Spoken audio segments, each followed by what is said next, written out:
अगर आप मुंबई इंडियंस के फैन हैं तो आप मायूस होंगे, निराश होंगे, हताश होंगे, परेशान होंगे, ये सोचकर कि यार टॉस तो हमने जीत लिया था, लेकिन मैच क्यों हार गए? मैच तो हमारा होना चाहिए था।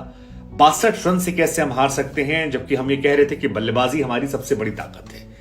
Shubman Gill 129 run, Mohit Sharma 5 wicket 10 run देकर मैच के हीरो थे। लेकिन हमें लगा कि बात की जाए इस मैच में 5 रीजंस की जिस वजह से मुंबई इंडियंस की इस मैच में हार हो जाए। मुंबई इंडियंस के हार का एक इंपॉर्टेंट रीजन रहा रोहित शर्मा का फ्लॉप शो। रोहित शर्मा एक कप्तान के तौर पर तो अच्छे रहे, लेकिन एक बैट्समैन के तौर पर पूरे सीजन डिसअपॉइंट करते रहे। 16 मैचेस में 16 पारी में केवल 332 रन बनाए, जिसमें 20 उनका एवरेज था, 130 उनका स्ट्राइक रेट था और बहुत ही ज्यादा ये खराब परफॉर्मेंस थी। मतलब रोहित शर्मा के बारे में कहा जा रहा है कि क्वालिफायर जो मुकाबले होते हैं, एलिमिनेटर मुकाबले होते हैं, वहां वो बिल्कुल नहीं चलते हैं और 12, 14, 15 का उनका एवरेज है। 21 एलिमिनेटर मैच उन्होंने खेले हैं, जिसमें सिर्फ 2 अर्धशतक उनके पास है और ज्यादातर मैचेस में वो फ्लॉप हुए हैं। वो एक बहुत बड़ा रीजन रहा। इसी वजह से रोहित को लेकर एक बड़ा भयंकर मीम वायरल बन रहा था, जिसमें कहा जा रहा था कि रोहित शर्मा ने आखिरी बार आईपीएल में 500 रन तब बनाए थे जब नरेंद्र मोदी भारत के प्रधानमंत्री नहीं थे। ये मीम बना था। जियो को लॉन्च होना बाकी था। हनी सिंह जो है वो अपने पीक पर हुआ करते थे। महेंद्र सिंह धोनी ने तब 2-2 ट्रॉफी जीत रखी थी।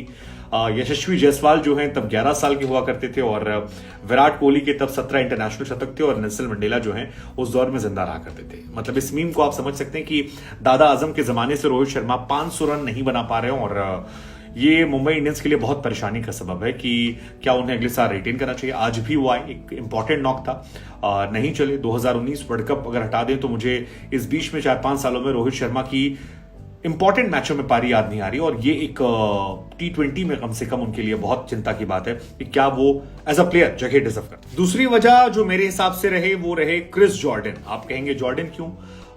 जॉर्डन इसलिए क्योंकि एक तो जॉर्डन ने इस पूरे सीजन में एक मैच अगर पिछला वाला हटा दें तो हर मैच में उन्होंने 50 रन से ऊपर दिए। 4 ओवर 56 रन क्रिस जॉर्डन ने इस मैच में भी दिए हैं और मुंबई इंडियंस के जितने गेंदबाज हैं उनमें सबसे ज्यादा पिटे हुए गेंदबाज हैं। इसके बाद आकाश थे, लेकिन पिक तो वो हर मैच में रहे। इस मैच में एक और रीजन है जिसकी वजह से मुझे लगता है कि वो एक बड़े जिम्मेदार फैक्टर हैं। वो है ईशान किशन के मुंह पे जो उन्होंने हाथ मार दिया था, गलती से हाथ लगा था, लेकिन उसका असर ये रहा कि मुंबई की बैटिंग लाइनअप का पूरा स्ट्रक्चर जो है वो हिल गया और इंपॉर्टेंट मैचेस में अगर आपका बैटिंग ऑर्डर पूरा हिल जाता है, चीजें बदल जाती हैं, तो फिर आपका जीतना थोड़ा मुश्किल हो जाता है और जॉर्डन की वजह से हुआ। रीजन ये रहा कि निहाल वडेरा को ओपन कराया गया, निहाल वडेरा चले नहीं। ईशान किशन की जगह विष्णु विनोद आए जो चल नहीं पाए, टुक टुक खेल कर आउट हो गए। कैमरन ग्रीन की पोजीशन चेंज हो गई, वो 5 नंबर पर आए, 3 नंबर पर तिलक सूर्या आ गए। तो पूरा बैटिंग स्ट्रक्चर जो है वो मिक्सअप हो गया और इस मिक्सअप की वजह से एक इंपॉर्टेंट मैच में मुंबई इंडियंस संभल नहीं पाई। क्योंकि मुंबई में आमतौर पर होता है कि ईशान और रोहित ठीक ठाक शुरुआत करते थे, उसके बाद आते थे कैमरन ग्रीन जो पावर प्ले का इस्तेमाल करते थे, सूर्या उसे करते थे और बाद में निहाल और टिम डेविड खींच लिया करते थे। लेकिन उस चोट की वजह से ईशान का कीपिंग छोड़कर जाना और विष्णु विनोद का आना ये एक बड़ा फैक्टर रहा हार का। तीसरी और सबसे इंपॉर्टेंट वजह रहे शुभमन गिल। शुभमन गिल इसलिए हम कह रहे हैं क्योंकि शुभमन गिल ने 4 मैच में 3 शतक ठोके हैं जो आईपीएल के इतिहास में सर्वाधिक है। 4 मैचों में सबसे ज्यादा रन शुभमन गिल ने बना दिए। लेकिन 60 बॉलों में 129 रन जो थे ये मुंबई की हार के लिए काफी थे, क्योंकि मुंबई के ऊपर इतना ज्यादा रनों का प्रेशर आ गया था कि उनके टॉप क्वालिटी बल्लेबाजों को भी हर बॉल पर मारना था और एक ओवर में भी अगर स्लो खेलते तो रन रेट बहुत बढ़ जा रहे थे। लेकिन इस मैच में शुभमन गिल ने रिकॉर्ड्स की झड़ी लगा दी। मसलन यंगेस्ट इंडियन प्लेयर जिसने प्लेऑफ में शतक मारा है, प्लेऑफ में उनका हाईएस्ट स्कोर हो गया है जो अब तक सबसे ज्यादा है। किसी इंडियन प्लेयर के द्वारा सर्वाधिक रन बनाने के मामले में वो नंबर 2 पर आ गए, केएल राहुल के बाद आ गए हैं। हाईएस्ट स्कोर टाटा इस आईपीएल में उनका हो गया है 129 रन का, ये भी अपने आप में शानदार है। इसके अलावा joint fastest 100 in playoff 49 ball में, ये उनका एक बड़ा रिकॉर्ड हो गया है। Second batter history of cricket IPL में जिन्होंने 4 में से 3 शतक मारे। 4 इनिंग में 376 रन जो हैं वो सर्वाधिक हैं। सबसे ज्यादा छक्के गुजरात टाइटंस के लिए उन्होंने मारे 10 छक्के और सबसे ज्यादा शुभमन गिल ने एक मैच में छक्के मारे। तो शुभमन गिल ने आज रिकॉर्ड्स की झड़ी लगा दी और वो जो 30 रन के ऊपर उसने एक कैच ड्रॉप हुआ था, मुझे लगता है वो मुंबई ने कैच नहीं बल्कि मैच ड्रॉप कर दिया था। तो शुभमन गिल एक बहुत बड़े एक्स फैक्टर रहे। हालांकि शुभमन को लेकर शिकायतें आप इसलिए करते हो कि आरसीबी को भी इन्होंने हराया था शतक से और मुंबई क्वालिफाई, अब मुंबई को भी हरा। चौथी वजह जो रही वो गुजरात की गेंदबाजी के सामने स्ट्रगल करना। शुरुआत में जिस तरह से विकेट निकाले मोहम्मद शमी ने, वो कमाल था। उसके बाद नूर और राशिद ने बेहतरीन गेंदबाजी की, मिडिल ओवर्स में तमाम खिलाड़ियों को बांध कर रखा, तो वो भी कमाल था। जिस तरह से राशिद ने आउट किया तिलक वर्मा को। तिलक वर्मा जब खेल रहे थे तो बहुत तेज खेल रहे थे वो, और शायद वहां से मैच पलट सकता था, लेकिन तिलक का आउट होना एक बड़ा एक्स फैक्टर था। लेकिन उसके बाद कहानी बदल गई जो मोहित शर्मा है। मोहित शर्मा सूर्य कुमार यादव से छक्का खाते, मतलब आप सोचिए कि मोहित शर्मा ने 10 रन दिए हैं, जिसमें एक शॉट सूर्य कुमार यादव ने मारा छक्का, और उसके बाद 4 रन देकर उस बॉलर ने 5 विकेट निकाल लिए। तो ये भी इनक्रेडिबल था।